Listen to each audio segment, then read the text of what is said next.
Y vamos a comenzar entonces con la palabra fuente. Vamos a entender que una fuente es un lugar de donde surge una información. Tenemos que tomar en cuenta, por ejemplo, que puede ser un diario, que puede ser una persona, que puede ser cualquier cosa. Ahora bien, las fuentes en general podemos dividirla en dos grandes grupos. Primero, las que llamamos las fuentes no confiables y por otro lado, las que llamamos las fuentes confiables. ¿Cuál es el punto clave en esto? El punto clave es que detrás de toda fuente siempre hay un autor. Recuerden esto, siempre hay una persona detrás de una fuente. ¿Qué ocurre con las fuentes confiables? Las fuentes confiables podemos diferenciarlas entre, por un lado, las que llamamos las fuentes académicas y por otro lado, las que llamaremos las fuentes oficiales. Las fuentes que son de carácter estatal. Acá me salió un poquito feito, vamos a arreglarlo. ¿Sí? Fuentes, documentos legales, etcétera. Eso lo vamos precisamente a ver en breve.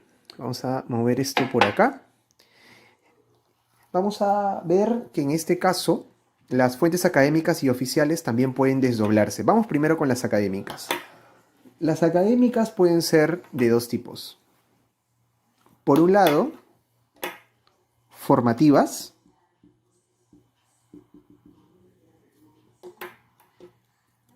y por otro lado, científicas.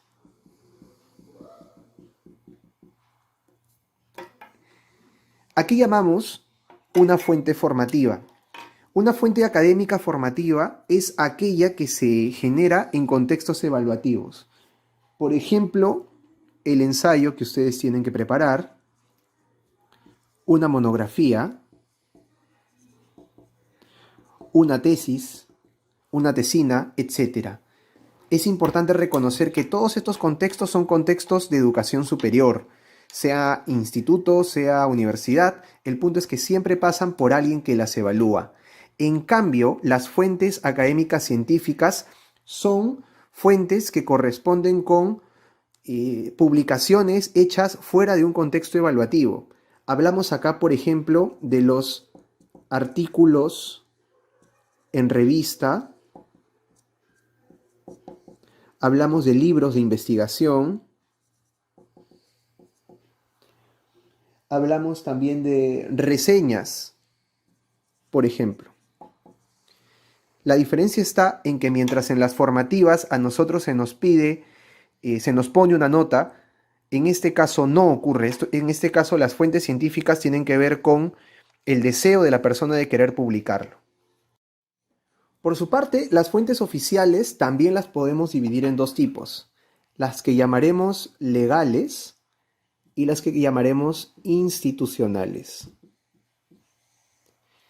Las fuentes que llamamos legales son aquellas fuentes que tienen que ver con el ámbito legal.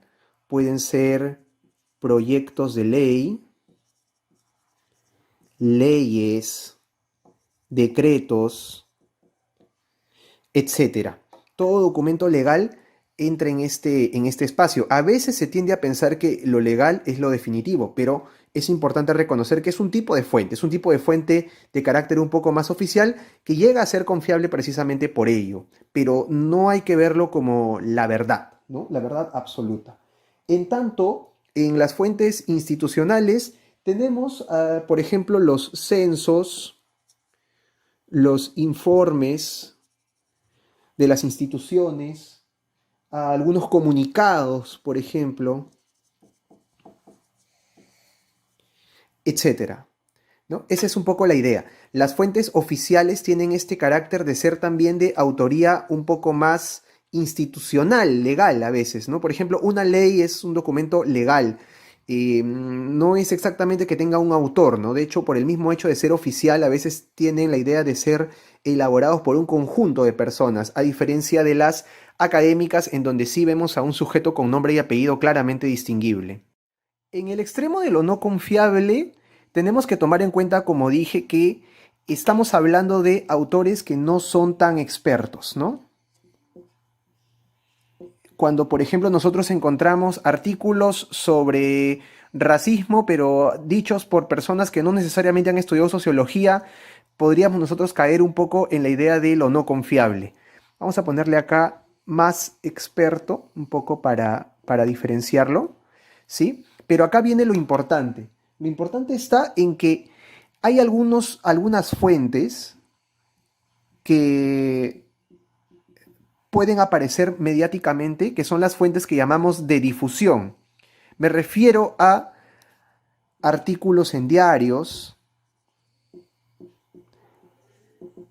o en magazines, ¿no? En revistas que no son revistas académicas, sino son revistas más de entretenimiento. Hablamos acá de blogs, videoblogs, redes sociales, etcétera, que no necesariamente pues son fuentes que hayan sido escritas por personas confiables necesariamente. Podemos poner acá también a los reportajes de televisión, ¿no? Son quizás la gran mayoría. Y aquí viene el detalle. Estas fuentes a veces pueden ser escritas por personas expertas, confiables, pero a veces también pueden ser escritas por autores no tan confiables. Hay que tener mucho cuidado con las fuentes de difusión. Por último, un caso similar son las llamadas fuentes de consulta.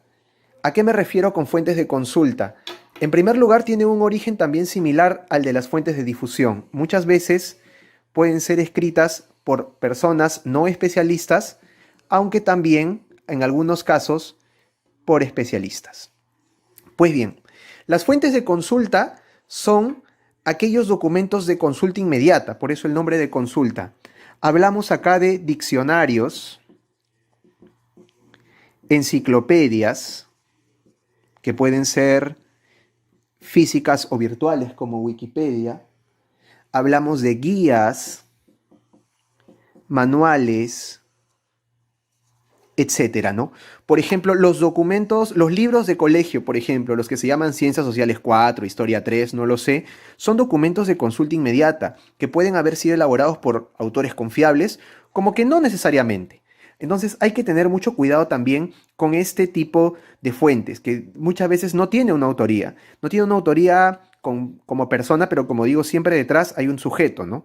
Entonces, ese es un poco el mapa que les quiero presentar. Es un poquito grande, así que vamos a verlo más globalmente. Luego les pondré una foto. Pero básicamente esto es lo que yo quisiera que vean en cuanto a fuentes.